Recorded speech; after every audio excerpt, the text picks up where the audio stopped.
Hi hello welcome you all to എക്കണോമെട്രിക്ക.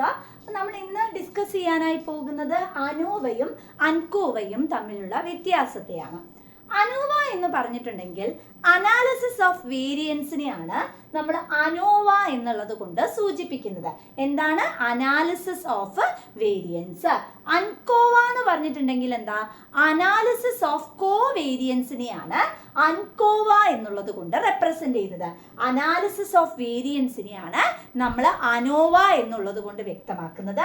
അൻകോവ എന്ന് പറഞ്ഞിട്ടുണ്ടെങ്കിൽ analysis of കോവേരിയൻസിനെയാണ് അൻകോവ കൊണ്ട് റെപ്രസെന്റ് ചെയ്യുന്നത്. അപ്പൊ എന്താണ് ഇവിടെ വേരിയൻസ് ആൻഡ് ഇവിടെ നമുക്ക് കോവേരിയൻസ് ആണ് വരുന്നത്. നമുക്ക് ജനറലി നമ്മുടെ സ്റ്റഡിയുടെ ഏരിയയിലേക്ക് പോകുമ്പോൾ രണ്ട് തരത്തിലുള്ള വേരിയബിൾസുകളെ നമുക്ക് ജനറൽ ആയിട്ട് കാറ്റഗറൈസ് ചെയ്യാം. ഒന്ന് ക്വാളിറ്റേറ്റീവ് വേരിയബിളും മറ്റൊന്ന് ക്വാണ്ടിറ്റേറ്റീവ് വേരിയബിളും. ക്വാളിറ്റേറ്റീവ് വേരിയബിൾ എന്ന് പറഞ്ഞാൽ നമ്പറിന്റെ ഫോമിലല്ല നമ്മൾ റെപ്രസെന്റ് ചെയ്യുന്നതെങ്കിൽ അത്തരത്തിലുള്ള വേരിയബിൾസിനെയാണ് ക്വാളിറ്റേറ്റീവ് വേരിയബിളുകൾ എന്ന് പറയുന്നത്. നമ്പറിന്റെ രൂപത്തിലല്ല നമ്മൾ വേരിയബിൾസിനെ കാറ്റഗറൈസ് ചെയ്യുന്നതെങ്കിൽ, say for example attitude, preference, ഇതെല്ലാം ആണെങ്കിൽ നമ്പറിന്റെ രൂപത്തിലല്ല നമ്മൾ റെപ്രസെന്റ് ചെയ്യുന്നത്.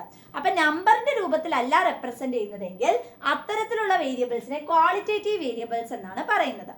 നമ്പറിന്റെ രൂപത്തിൽ നമ്മൾ റെപ്രസെന്റ് ചെയ്യുകയാണെങ്കിൽ അത്തരത്തിലുള്ള വേരിയബിൾസിനെ ക്വാണ്ടിറ്റേറ്റീവ് വേരിയബിൾസ് എന്നാണ് പറയുന്നത്. ജനറലി ക്വാളിറ്റേറ്റീവ് വേരിയബിൾസിന്റെ കേസ് വരുമ്പോൾ നമ്മൾ അനോവയാണ് ഉപയോഗിക്കാറുള്ളത്. ക്വാണ്ടിറ്റേറ്റീവും ക്വാളിറ്റേറ്റീവ് വേരിയബിളിന്റെയും കേസ് വരുമ്പോൾ അൻകോവ മോഡൽസ് ആണ് ഉപയോഗിക്കുന്നത്. അപ്പൊ എന്തൊക്കെയാ പഠിച്ചത്? ഒന്ന് അനോവ എന്ന് പറഞ്ഞാൽ അനാലിസിസ് ഓഫ് വേരിയൻസ് ആണ്. അൻകോവ എന്ന് പറഞ്ഞാൽ അനാലിസിസ് ഓഫ് കോവേരിയൻസ് ആണ്. അനോവ എന്ന് പറയുന്നത് ക്വാളിറ്റേറ്റീവ് വേരിയബിൾസിന്റെ കേസിലാണ് വരുന്നത്. അൻകോവ എന്ന് പറയുന്നത് ക്വാണ്ടിറ്റേറ്റീവും ക്വാളിറ്റേറ്റീവും വേരിയബിൾസിന്റെ കേസിൽ വരും.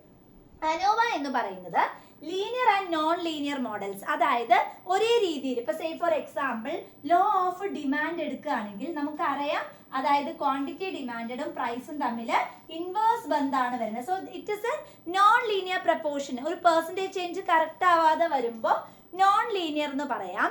ഒരേ പ്രപ്പോർഷൻ ഇപ്പൊ 10% തന്നെ ഒരു സപ്ലൈ ഇൻക്രീസ് ചെയ്യുന്നു, 10% തന്നെ വില ഇൻക്രീസ് ചെയ്യുന്നു. അപ്പൊ ആ ശതമാനം ക്ലിയർ ആണ് അല്ലെ?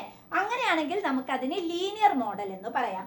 അങ്ങനെയല്ല, 10% ഇൻക്രീസ് ചെയ്യുന്നു, 5% കുറവ് സംഭവിക്കുന്നതെങ്കിൽ അതിന് നമുക്കൊരു നോൺ ലീനിയർ പ്രപ്പോർഷൻ ആണെന്ന് പറയാനായി സാധിക്കും.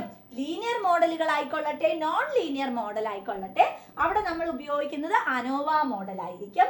എന്നാൽ ലീനിയർ മോഡലിന്റെ കേസ് മാത്രമേ എവിടെ അപ്ലൈ ചെയ്യാൻ പറ്റുള്ളൂ? അൻകോവയിൽ അപ്ലൈ ചെയ്യാൻ പറ്റും. അപ്പൊ നമ്മൾ ഇന്ന് എന്താ മെയിൻ ആയിട്ട് പഠിച്ചത്? നമ്മൾ ഇന്ന് പഠിച്ചത് അനോവ എന്ന് പറഞ്ഞാൽ അനാലിസിസ് ഓഫ് വേരിയൻസ് ആണ്. അൻകോവ എന്ന് പറഞ്ഞിട്ടുണ്ടെങ്കിൽ അനാലിസിസ് ഓഫ് കോവേരിയൻസ് ആണ്. അനോവയുടെ കേസിൽ linear and non linear model വരുന്നുണ്ട്. അൻകോവയുടെ കേസിൽ ലീനിയർ മാത്രം. ക്വാളിറ്റേറ്റീവ് വേരിയബിൾസ് ആണ് അനോവയാണ് ഉപയോഗിക്കുന്നത്. ക്വാണ്ടിറ്റേറ്റീവും ക്വാളിറ്റേറ്റീവും ആയിട്ടുള്ള വേരിയബിൾ ആണ് നമ്മൾ ഉപയോഗിക്കുന്നത് അൻകോവയാണ്. എല്ലാവർക്കും ക്ലിയർ ആണെന്ന് പ്രതീക്ഷിക്കുന്നു. Thank you.